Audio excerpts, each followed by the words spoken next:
బాబు జగ్జీవన్ రామ్ సుజల స్రవంతి ద్వారా ఉత్తరాంధ్రకు రైతులకు మేలు చేకూరేలా ప్రారంభించిన ప్రాజెక్ట్ నేటికి పూర్తి కాకపోవడం దురదృష్టమన్నారు మాజీ మంత్రి అనకాపల్లి జనసేన ఎమ్మెల్యే కొనతాల రామకృష్ణ. ఇప్పటికైనా ప్రభుత్వం ప్రాజెక్టును పూర్తి చేస్తే శ్రీకాకుళం, విజయనగరం, విశాఖ పరిసర ప్రాంత రైతులకు మేలు చేకూరుతుందని అన్నారు.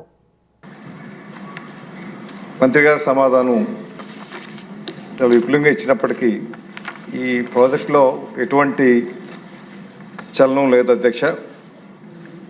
2007లో మొదలుపెట్టినటువంటి ప్రాజెక్టు దురదృష్టవశాత్తు తర్వాత తీసుకురాకపోవడంతో మళ్ళీ 2017లో గౌరవ ముఖ్యమంత్రి గారు చంద్రబాబు నాయుడు గారు టైంలో జీవో ఇష్యూ చేశారు అధ్యక్ష. టెండర్స్ పిలిచారు, కానీ తర్వాత వచ్చినటువంటి ప్రభుత్వం ఆ వర్క్స్ చేయకుండా ఆపేయడం జరిగింది అధ్యక్ష.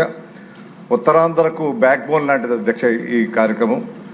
ఈ ఉత్తరాంధ్ర సుజల స్రవంతి బాబు జగజీవన్ రావు గారి పేరు మీద పెట్టినటువంటి ప్రాజెక్టు ఉత్తరాంధ్రకు 8 లక్షల ఎకరాలు సాగునీరు వచ్చేటువంటి అవకాశం ఉంది అధ్యక్ష.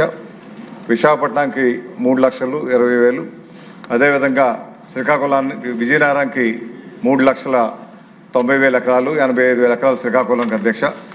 మీ నియోజకవర్గం కూడా సుమారు 75,000 ఎకరాలు సాగులోకి వస్తుంది అధ్యక్ష. చాలా ప్రతిష్టాకరమైన ప్రాజెక్టు. బాగా వెనుకబడినటువంటి ఉత్తరాంధ్రకు నీటి సదుపాయాలకి సరైనటువంటి అవకాశం లేక, వ్యవసాయాలు చేయలేక వలసలు వెళ్ళిపోతున్నటువంటి పరిస్థితుల్లో అత్యంత ప్రాధాన్యతతో ఈ ప్రాజెక్టు పూర్తి చేయాల్సినటువంటి అవకాశం ఉంది అధ్యక్ష.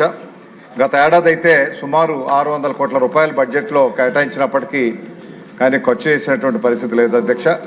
కొంత ప్రాంతం ల్యాండ్ ఎక్విజిషన్ చేస్తే వాటికి కూడా 7-8 సంవత్సరాల నుంచి పేమెంట్ ఇవ్వడం జరగలేదు అధ్యక్ష. వాటి పేమెంట్స్ ఇచ్చి త్వరితగతిన ఈ ప్రాజెక్టు కనీసం ఫస్ట్ ఫేజ్ పూర్తి చేయగలిగితే 1,30,000 ఎకరాలు సాగులోకి వస్తుంది. కాబట్టి దయచేసి మంత్రి గారిని మీ ద్వారా కోరుతూ ఫస్ట్ ఫేజ్ పూర్తి అయ్యేటువంటి చర్యలు